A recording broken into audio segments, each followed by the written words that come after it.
Hey, welcome back, everybody. It's time once again for another episode of Driven by Design.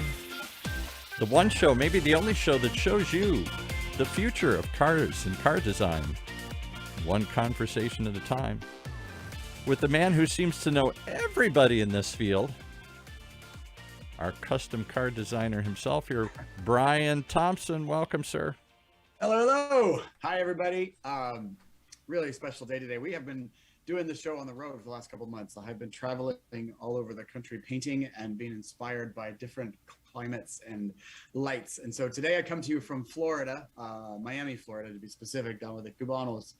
But our guest, who I'm very excited to have on the show, is Chris Brown. Not that Chris Brown.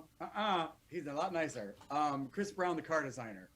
Chris Brown is not only a car customizer, car designer, which I'm really excited to break that down and unpack that. But also he's one of the and a former curators of the Petersen Automotive Museum. Anybody who loves cars will know the Petersen in Los Angeles, as they have one of the most unique collections on the planet, including a golden DeLorean in the basement. Welcome to the show, Chris. Hey, thank you. I'm glad to be here. I love that. As my grandma would just say, I'm just proud to be here. That's right, man. I want to dive right into it. These are quick shows, so I really want to get into it. But let's kick it off with you. So you are a car designer, such as myself, and you address and work in a very unique side of the field, which is car customization. One of the things I'd love people to understand about that is the difference in the two jobs. One, car designers typically work at a car company, and they'll create something for a new market for mass production. But a car customizer will take something and can make something totally different from it. And why don't we start a bit and tell us about what your business does and what's its objective and who's your audience? Well, my audience is really anybody who has the wherewithal to design and build the car of their dreams. We tend to do a lot of American classics. That seems to be the bulk of what I do. But I love all kinds of cars from all over the world, so I'm always open to new things. What I do is I take a look at the car and try to figure out what the essence of that design was from when it was originally designed, and then find ways to enhance that design that not only complement it, but maybe we get rid of some of the things that were done for production reasons that maybe the design staff didn't necessarily want to do, but had to, because that happens a lot. And just find ways to personalize the vehicle for the particular client and make it function the way they want it to function. Usually that means go faster, go around a corner better, stop better, all that kind of stuff. But on my end of things, it's the aesthetics. We want to make that car a really cool car. We want to make it more memorable than everything that's parked around it.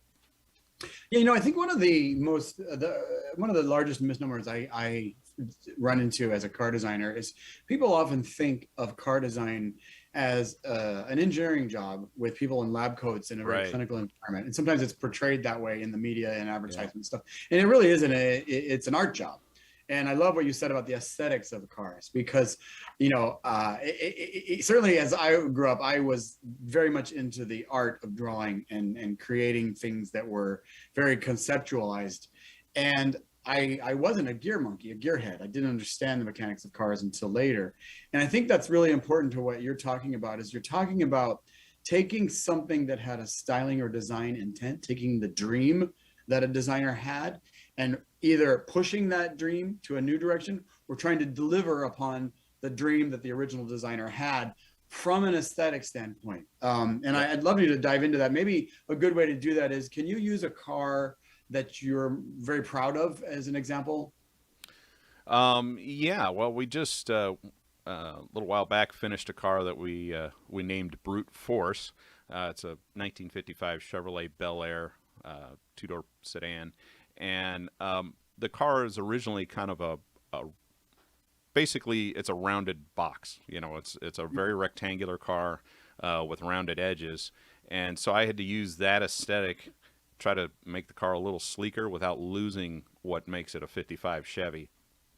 So we completely we completely reworked the whole front end of the car, all brand new sheet metal, and made the whole front of the car kind of slope down a little bit towards the bumper, and then it went, those surfaces all became tangent with the doors when they got to the middle of the car, and we did a number of other touches on that car, and it gave the car a completely different appearance. Yet you look at it and go, oh yeah, that's 55 Chevy.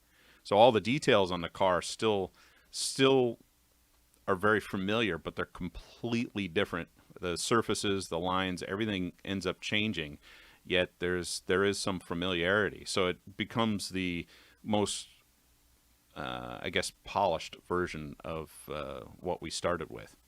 Yeah, one of the things I love about the way you communicate, especially on your website, which is Brown Auto Design, is that correct? Yep, brownautodesign.com. Like the color. For those you want to go check it out while we're talking, I'll also have some visuals up here when we edit this video together. And there's a great video of that car on there too that my friend Scott Council put together for us.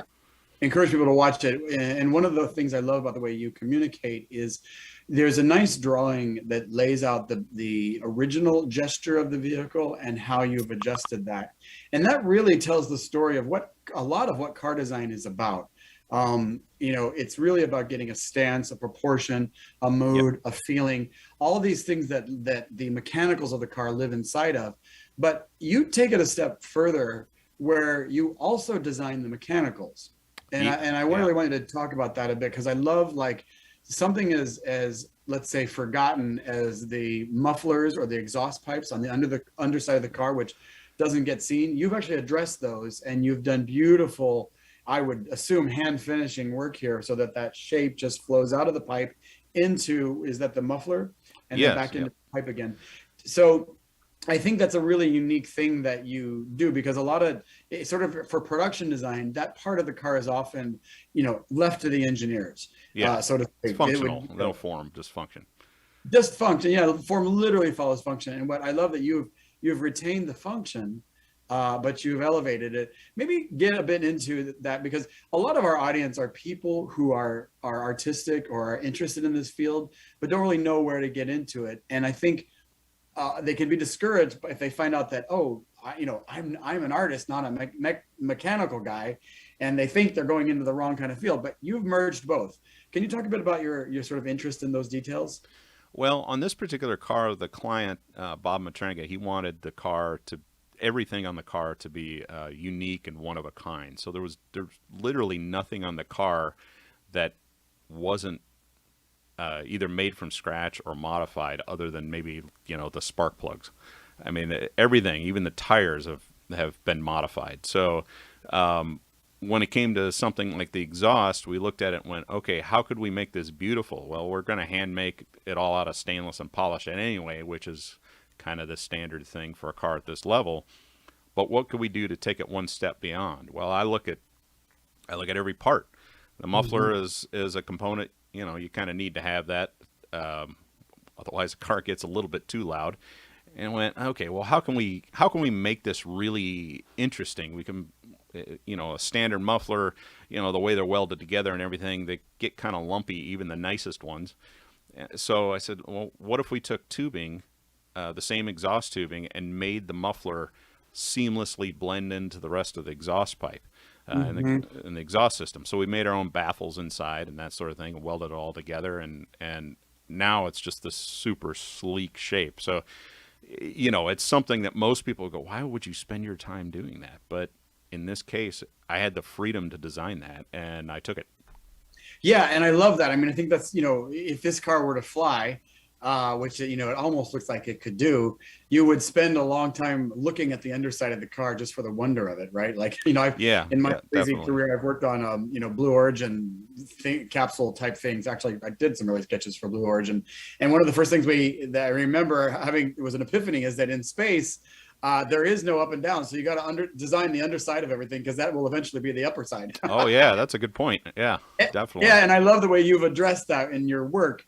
One of the things I want to give you time to talk about really is telling the story of how you got into design. But before we jump into that, I really want to dive into one more detail here, because I think it's a really important one to tell the story of this car. So the 55 Chevy, it's a classic. It's an amazing car. Obviously, the 57 is the one that people go to as sort of the seminal iconic car of the 50s from General Motors. Right. But the 55 always had this sort of corseted waist, right, which was very vertically oriented to the rest of the gesture of the car. And what I've noticed that you've done is you've kept that cinched waist, but you've just shifted the posture of it so that it leans in to the gesture. And I think I love it so much, it gives me the chills when I look at it. Can you talk about how you did that and why you did that? Sure. Yeah. Back then, when that car was designed in the 50s, they called that the sweetheart dip. Kind of a corny name, but that's what they called it. And the side trim on a 55 Chevy, there's a vertical component to it and a horizontal piece. And the vertical part leans the opposite of the way we did it. We wanted to make the car sleeker, so we leaned it forward. And to facilitate it mating to the car properly at the top, we actually had to cut out the little piece, the little valley at the top of that, and swap it one side of the car for the other to get the angle just right. Oh, it's kind of to genius. Get that to fit. Yeah, Yes. yeah. So it was, we took the side trim, the overall look and feel of 55 Chevy side trim, but we completely changed it and then added a second finish to it, and really made a dramatic statement with it. Yeah, and it's one of those things where, if you know 50s cars, you look at it and you go, okay, I recognize the year of this car, but wait a minute, something is different. And it really takes a moment to sort of spend some time with the car and be like, oh, that's what she did. Like, she totally changed it. And it's like, I just love these little surprises that you did. Yeah, that car has got a million of those little Easter eggs hidden throughout the car. I mean, when I presented the car at the first event we went to, it took me 45 minutes to get through the whole list of all the stuff we did to it. I can imagine. And I didn't take a breath. So it was time for that. Right, exactly. The chassis alone could be its own design. And it's funny because I think of these cars now, which have, they've maybe hit their peak classicdom, but like this was Greg Brady's car, right? This is the jalopy that he brought home, not the specific model. He had a 55 or 56, maybe it was a 56, but very similar. And at the time, it was the laughingstock of the Brady Bunch family, right? But it was a 20-year-old used car. Exactly, it was just a used car. But I think my takeaway from that is good design is always good design, and even if it's not appreciated in its context, it one day will be. Absolutely. And this is a great example of that. I want to give you some time to really dive in a bit about your story, because part of the show is about inspiring people to do things that they may be afraid to do but have a passion for. And you've had a very circuitous route, if I can say that, a scenic route into design. And I feel like you've really created your own job. Can you talk a bit how you got into doing these cars and others? Sure. Yeah, I grew up in Ohio, and wanted to, basically been drawing hot rods since I was a little kid, and wanted to get into that. And after high school, I went to Columbus College of Art and Design, and I was doing product design there, but it just wasn't, I don't know, it just wasn't sparking me. There was something missing because I wanted to do car stuff, Yes, I do. And I was lucky enough that Hot Rod Magazine had just created, this is 95, just created a new event that they call the Power Tour, that went from the Petersen Automotive Museum, which that was the year they opened, 1995, left the Petersen Automotive Museum, and it was anybody who wanted to be a part of it could be a part of it. So it was basically a long parade of hot rods driving cross country to Norwalk Raceway Park, cool. which I think has got a different name now, but in Norwalk, Ohio, a few minutes from my parents' house. And they had an event there called the Power Festival, which I think just happened last week again. So they went there, and of course, it was summertime. My dad and I went there to check out the cars, and we're walking around, and came across Troy Trepanier, who has a company called Rad Rides out of Manteno, Illinois. And Troy builds some of the the coolest stuff out there. And I talked to him and I said, I really want to design hot rods, but I don't really know how to get into this. What should I do? And he said, well, on Monday I'll be back at the shop. You give me a call and I got somebody for you to talk to. I said, oh, okay. Sounds great. So, I'm just a dumb college kid, and so Monday I give him a call and he gives me this number and this name, and, call this number, talk to this guy. I was like, oh, okay. I didn't know who it was, And so I call the number and the person on the other end of the phone says, Hot Rods by Boyd, how may I help you? That's awesome. And I went, oh, I know who that is because I read I Hot Rod magazine, man. This guy's the top guy, Yeah. And I said, well, my name's Chris, blah blah blah blah blah, and I'm looking for a guy named Chip Foose. And it was right before Chip started being on the cover of Hot Rod all the time, so I really didn't know who he was, so I asked for him, and I throughout the course of the summer had a conversation with the guy and sent him some artwork, and he got back to me. He said, if you want to do what I do, you should go to Art Center. This is a place. He told you where to go. Yeah. So I came out here, checked it out, and decided I got to do this, and here I am. I just kind of kept going for it. What I love about your story, I have the similar story with John DeLorean. It takes one person to take a minute out of their time to tell you these things that are so obvious once you're in the field, once you do this job, whether it's in automotive or movie set design or becoming an actor or a politician or anything. It just takes one person to go, hey, I'm gonna stop this busy day I have and I'm gonna answer this kid's questions, and it opens up the mental blocks that you have in front of you. And I love your story because that's what happened for you. Well, you gotta, opportunity doesn't happen if you don't put yourself out there in front of people who could make it happen. Now, you don't know when you're networking or anything else if, you're going to come across the right person or if they're even going to care about your story. But, if you don't ever go anywhere or don't ever talk to anybody, then those dreams, it's really hard to make them happen. And that's a great way to put it too, because I think as we wrap up here, it's the two sides of it, right? Is when it's like always seeking and putting yourself out there and not being shy to go for your dreams.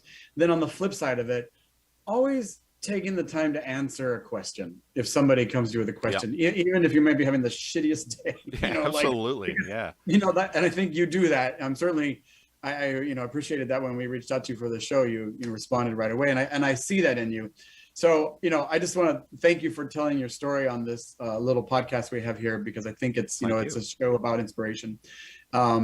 Definitely want people to check you out at Brown Auto Design. What are your socials? Like, are you on Instagram? Yeah, I'm on Instagram. You can find me at Brown Auto Design. That's where I put all the stuff I'm working on, kind of the behind the scenes. And I also have another one that's Inspirauto, INSPIRAUTO. And that's some of my stuff and some other people's stuff that I just find interesting and inspirational. Oh, I love that. I didn't know about that one, and I will definitely check that out.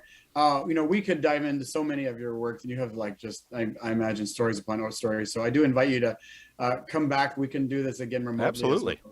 But thank you so much. And, thank you to Paul for producing this today. This is just really good stuff. Everybody check out Brown Auto Design.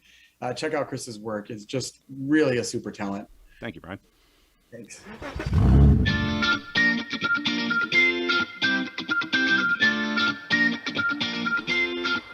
Well, there you have it. Another reason to tune in each and every time to Driven by Design. The one show that gets you in the head of the designers out there. What are they thinking? Where are they going? Where's this whole thing heading? Right here in Orange County's only community radio station, OCTalkRadio.net.